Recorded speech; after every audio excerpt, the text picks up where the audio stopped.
السلام عليكم ورحمة الله وبركاته نحمده ونصلي على رسوله سيدنا محمد وعلى آله وأصحابه أجمعين أما بعد அருமையா நஜம் டிவி நேயர் பெருமக்களே, உங்கள் மீதும் உலக மக்களாகிய நம் அனைவர் மீதும் எல்லாம் அல்ல அருளாளனின் அன்பு உண்டாகட்டுமாகுக.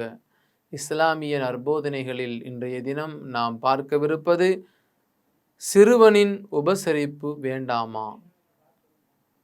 நபிகள் நாயகம் ரசூலுல்லாஹி ஸல்லல்லாஹு அலைஹி வஸல்லம் அன்னவர்கள் ஆயிஷா ரலியல்லாஹு அன்ஹா அவர்களிடத்துல ஒரு சமயம் இப்படி கூறுவார்கள், ஆயிஷாவே,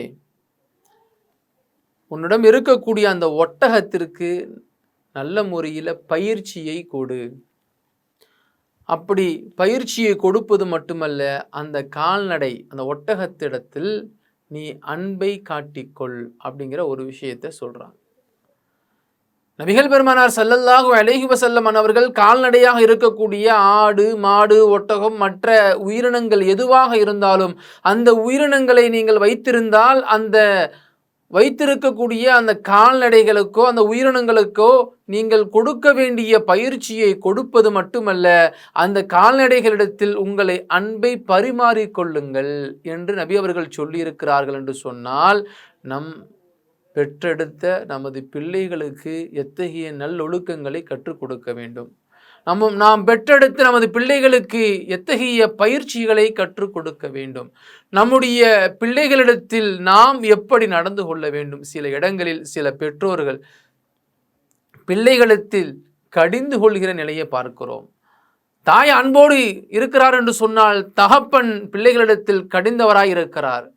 சில இடங்களில் தாய் கடிந்தவளாய் இருக்கிறார் என்று சொன்னால் தகப்பனார் அன்பை காட்டக்கூடியவராக இருக்கிறார். இப்படி இருப்பது ஏற்றமல்ல.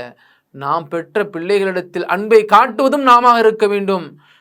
நம்முடைய பிள்ளைகளிடத்தில் நல்ல ஒழுக்கங்களை கற்றுக் கொடுப்பது நாம இருக்க வேண்டும். நம்மிடத்திலிருந்து நமது பிள்ளைகள் சகல நற்போதனைகளை பெற்று அவர்கள் வாழ்வை சீர்படுத்தி கொள்ளக்கூடிய ஒரு நிலைகளை நாம் உருவாக்க வேண்டும். அப்படி உருவாக்குகிற பொழுதுதான் நம்முடைய பிள்ளைகள் நமக்கு உபசரிப்பை தரக்கூடியவர்களாய் இருப்பார்கள். நபிகள் நாயகம் ஸல்லல்லாஹு அலைஹி வஸல்லம் அவர்களுடைய காலத்தில் நடந்த ஒரு நிகழ்வு. மதினாவில் ஒரு நபித்தோழர் ஒருவர் இருந்தார்.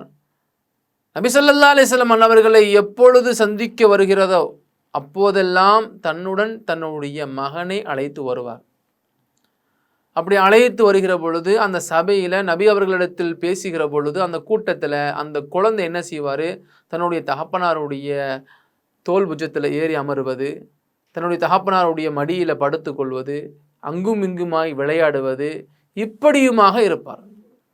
நபிகள் நாயகம் ஸல்லல்லாஹு அலைஹி வஸல்லம் அவர்கள் அந்த குழந்தையின் மீது சற்றும் கோபப்பட மாட்டார்கள். ஒரு மீட்டிங் ஹாலில் யாராவது ஒருவர் டிஸ்டர்ப் பண்ணக்கூடிய ஒரு வார்த்தைகளையோ அல்லது யாராவது இடையூறு தரக்கூடிய ஒரு விஷயத்தை செய்தால் எவ்வளவு கோபம் வரும். ஒரு பயானுடைய மஜ்லிஸ் நடந்து கொண்டு இருக்கிறது, சஹாபா பெருமக்கள் எல்லாம் இருக்கிறார்கள். அப்படி இருக்கிற பொழுது அந்த சஹாபியினுடைய குழந்தை அங்கும் இங்குமாய் ஓடிக்கொண்டும் விளையாடி கொண்டும் தன்னுடைய தகப்பனாருடைய முதுகு பகுதியில் ஏறிக்கொண்டும் மடியிலே படுத்து கொண்டும் இருக்கிறார். நபி அவர்கள் பிரசங்கம் செய்கிறார்கள். நபி அவர்கள் சிரித்த முகத்தோடு இருக்கிறார்கள். எத்தகைய கோபத்தையும் அவர் மீது காட்டவில்லை. நிகழ்ச்சி முடிந்த பின்பு அந்த குழந்தை இடத்தில் நபி ஸல்லல்லாஹு அலைஹி வஸல்லம் அவர்கள் கொஞ்சி விளையாடவும் செய்வார்கள். இப்படி இருக்க ஒரு வார காலமாக அந்த குழந்தையும் அந்த குழந்தையினுடைய தகப்பனாரும் வரலை.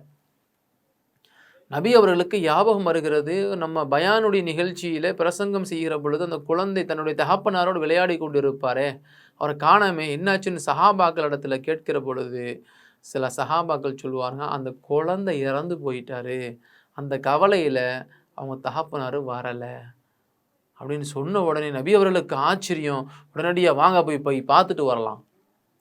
வேகமாக தன் தோழர்களை அழைத்து கொண்டு ஸல்லல்லாஹு அலைஹி வஸல்லம் வீட்டுக்கு போகிறாங்க. அந்த சஹாபி வாடிய முகத்தோடு கவலையான நிலையிலே சோர்வாக அமர்ந்திருக்கிறார்.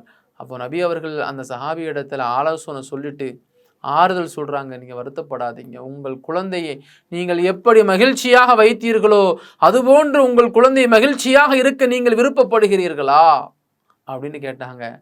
அப்போது அந்த சஹாபி, யா ரசூலுல்லாஹ், என்னுடைய குழந்தை உயிரோடு இருக்கிற பொழுது என்னுடன் விளையாடி கொண்டும் என் தோல் புஜத்தில் ஏறிக்கொண்டும் என்னிடத்திலே சந்தோஷமாக பேசிக்கொண்டும் இருக்கிற என் பிள்ளை என்னிடத்தில் இல்லையே யா ரசூலல்லாஹ், அவர் எப்படி மகிழ்ச்சியாக இருப்பார், நான் எப்படி மகிழ்ச்சியாக இருக்க முடியும் என்ற கவலையை நபி அவர்களிடத்தில் வெளிப்படுத்திய பொழுது நபிகள் நாயகம் ஸல்லல்லாஹு அலைஹி வஸல்லம் அவர்கள் சொல்வார்கள், என் மகன், உங்கள் மகன் நாளை மறுமையில் சுவர்க்கத்தில் நிம்மதியாய் மகிழ்ச்சியாய் இருப்பதற்கு நான் உறுதி கூறுகிறேன் அப்படின்னு சொல்கிறாங்க.